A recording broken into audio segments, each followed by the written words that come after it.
Hello friends, welcome back to my channel BNP family. তোমরা সবাই কেমন আছো? আশা করি ভালোই আছো, আমিও ভালো আছি। তো আজকে আমি জোর করে চলে এসেছি রান্নাঘরে, আসতে তো দেয় না। তো আমি আজকে মেটে আর স্টমাক নিয়ে এসেছি, আমি যে এগুলো আমি রান্না করব। এগুলো আমার খুব একটা প্রিয় খাবার আগে থেকেই, আর প্রেগনেন্সিতে এখন যেন আরও বেশি প্রিয় হয়ে উঠেছে এই খাবারটা আমার কাছে।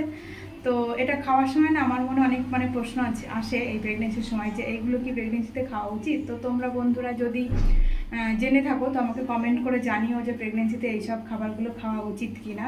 তো চলো দেখিয়ে দিই। আমি সব রান্না করার জন্য সব রেডি করে রেখে দিয়েছি। এতক্ষণ আমার পাশে দাঁড়িয়েছিল, আমার আমাকে একা একা করতে দেবে না, সেই জন্য আমার পাশে দাঁড়িয়েছিল। আমি এখনই ঘরে পাঠালাম যে তুমি ঘরে যাও, আমি আমার মতো করে রান্নাটা করব।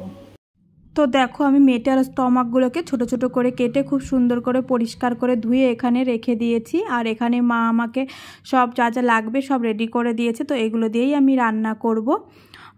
আর এখানে দেখো একদম অল্প তেল কড়াইতে বসিয়ে দিয়েছি, কারণ এটা যখন আমি রান্না করব এর নিজের তেল ওঠে, তো সেই জন্য খুব অল্প তেল দিতে হয় এটাতে।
তো দেখতেই পেলে স্টমাকটা আমি আগেই দিয়ে দিয়েছিলাম, কারণ স্টমাকটা সেদ্ধ হতে সময় লাগে।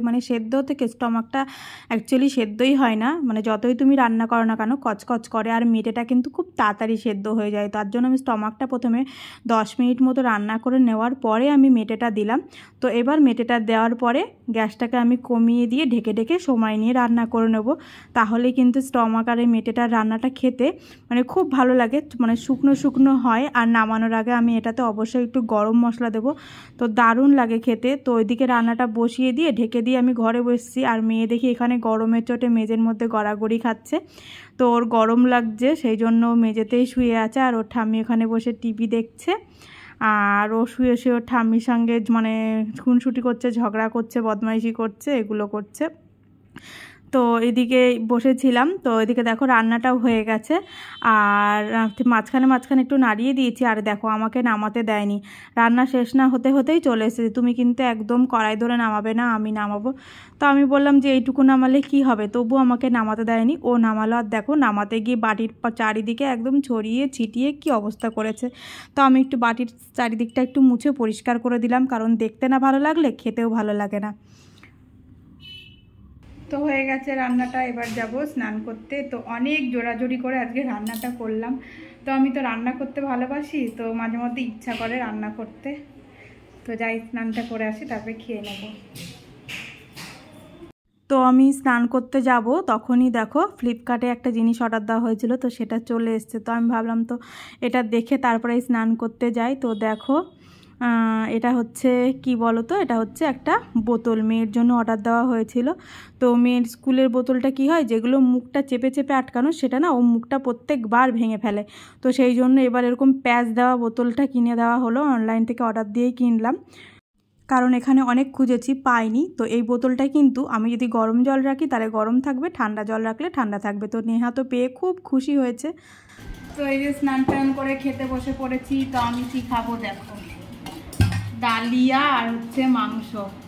দুপুরবেলা এটাই খাই, মেটে আর স্টমাক যেটা রান্না করলাম সেটা। আর এই যে মেয়ে খাচ্ছে দেখো কি, ভাত আর মাংস আর ডাল। তো বিকেলের দিকে আমার খুব পপকর্ন খেতে ইচ্ছে করছিল, তো বরবাবুকে একটু আবদার করলাম যে আমাকে একটু পপকর্ন বানিয়ে দেবে। তো দেখো আমার জন্য চলে এসেছে রান্নাঘরে পপকর্ন বানানোর জন্য। তো এখানে আমরা 1 কেজি অনলাইন থেকে অর্ডার করে কিনে রেখে দিয়েছিলাম 1 কেজি পপকর্ন। তো এই নুনটা দিয়ে সবসময় পপকর্নটা ভাজা হয়, তো দেখতেই পাচ্ছ, দেখে বুঝতেই পারছো মানে সবসময় এই নুনটা দিয়েই ভাজা হয়, কারণ ওই নুনের মধ্যে পপকর্নের মানে গুঁড়োগুলো পড়ে রয়েছে। তো দেখো নুনটা ঢেলে দিল, আর আমি ওকে বলছিলাম ক্যামেরার দিকে তাকাও, ওর জন্য মিচকে হাসছিল। তারপরে লজ্জা লাজুক চোখে একটুখানি তাকালো। তো তারপরে নুনটাকে প্রথমে একটু ভালো করে গরম করে নেবে, গরম করে নেওয়ার পরে তারপরে দেবে হচ্ছে পপকর্নগুলো। তো আমরা মাঝে মাঝেই বানিয়ে খেতে 1 কেজির থেকে আর এইটুকু পপকর্ন আছে, আর মনে হয় 3-4 দিন বানালে শেষ হয়ে যাবে। তো দেখো এই কাপের 1 কাপই আমরা সবসময় বানাই। তো 1 কাপ বানালেই আমরা মানে আমাদের হয়ে যায়, 1 কাপ বানালেই অনেকটা হয়। পুরো 1 কাপ বানালে এই কড়াইটা পুরো 1 কড়াই হয়ে যায় মানে ফুলে ওঠার পরে। তো দেখো ও কিন্তু দিয়ে দিয়েছে নুনটা গরম হওয়ার পরেও কিন্তু পপকর্নের যে ভুট্টাগুলো আর কি, কর্নগুলো, সেগুলো কিন্তু দিয়ে থালা দিয়ে ঢেকে রেখেছে, কারণ ওটা ফোটে প্রচণ্ড, আর ফুটে চোখে মুখে যায়, সেই জন্য ঢেকে রেখেছে।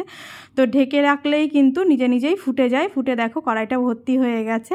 তো এখন নামিয়ে নিচ্ছে। অবশ্যই কিন্তু ঢেকে দিতে হবে, নাহলে একদম ফেটে একদম চোখে মুখে যাবে।